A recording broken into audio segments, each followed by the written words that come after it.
محترم حضرات، ایک بزرگ نے بصرہ کے بازار میں ایک میت کو دیکھا جس سے اٹھانے والے 4 آدمیوں کے سوا اور کوئی اس کے ساتھ نہ تھا۔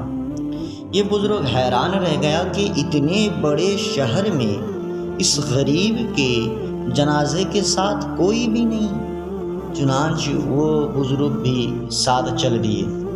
قبرستان پہنچے تو اس کا جنازہ پڑھا گیا اور پھر اسے دفنایا گیا۔ اس بزرگ نے لوگوں سے پوچھا کہ کیا بات ہے کہ اس کے جنازے کے ساتھ کوئی نہیں آیا؟ تو انہوں نے ایک عورت کی طرف اشارہ کیا جو قریب ہی کھڑی تھی اور کہا کہ اس سے پوچھئے، ہمیں کچھ پتہ نہیں، آپ جائیں اس عورت سے پوچھئے، ہمیں اس کے تعلق سے کچھ بھی علم نہیں ہے۔ چنانچہ وہ اس عورت کے پاس پہنچے۔ عورت نے دعا کے لیے ہاتھ اٹھا کہ دعا کی اور پھر ہنسنے لگی۔ یعنی پہلے اس نے ہاتھ اٹھا کر کے دعا کی اور دعا کے بعد ترنت وہ ہنسنے لگی۔ انہوں نے یہ ماجرا دیکھ کر کے اور حیرت میں پڑ گیا، تو انہوں نے اس سے اس کا قصہ پوچھا اور کہا کہ اس کے جنازے میں آدمی کیوں نہیں؟ تو وہ عورت کہنے لگی کہ یہ مرنے والا یہ میرا بیٹا تھا اور بڑا ہی بدکار تھا، کوئی ایسا برا کام نہیں جو اس نے نہ کیا ہو۔ 3 دن سے یہ بیمار تھا۔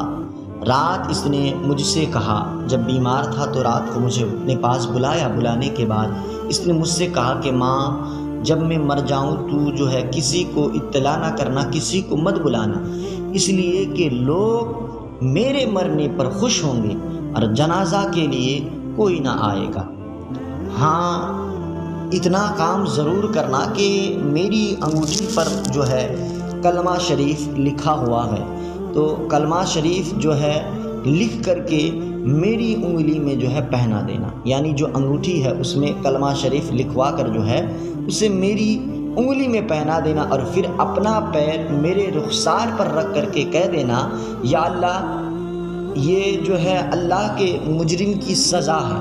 کہنا کہ یہ اللہ کے مجرم کی سزا ہے اور میرے دفنانے کے بعد میرے لیے دعا کرنا اور یہ کہنا کہ یا اللہ میں اس سے راضی ہوں، تو بھی اس سے راضی ہو جا۔ اتنا ساما ضرور کرنا۔ میرے بیٹے نے مجھ سے اتنی سی بات کہی اور اس کے فوت ہونے کے بعد میں نے انگوٹھی پر کلمہ شریف درج کروایا اور وہ انگوٹھی اس کو میں نے پہنا دیا۔ چنانچہ میں نے حسب وصیت سب کچھ کیا ہے اور اب جب کہ میں نے دعا کی تو مجھے اپنے بیٹے کی آواز سنائی دی کہ ماں میں اپنے رحیم و کریم کے پاس پہنچ گیا ہوں۔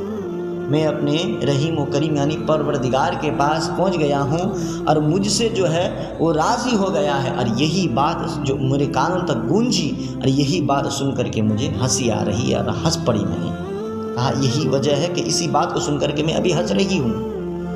تو میری عزیزوں، کہنے کا مطلب صرف اتنا سا ہے کہ میت کے کفن پر کلمہ شریف لکھنا اور میت کے لیے دعا کرنا بڑا مفید ہے۔ پھر جو لوگ کفن پر کلمہ شریف لکھنے کو جائز نہیں سمجھتے، گویا وہ نہیں چاہتے کہ میت کی بخشش ہو۔ تو اس لیے عزیز دوستو، جب بھی آپ کے گھر میں کوئی فوت ہو جائے تو پھر آپ اس میت کے کفن پر کلمہ شریف لکھ دیں اور قبر کی دیواروں پر کلمہ شریف لکھ دیں، کیونکہ اس کی بہت بڑی فضیلت ہے۔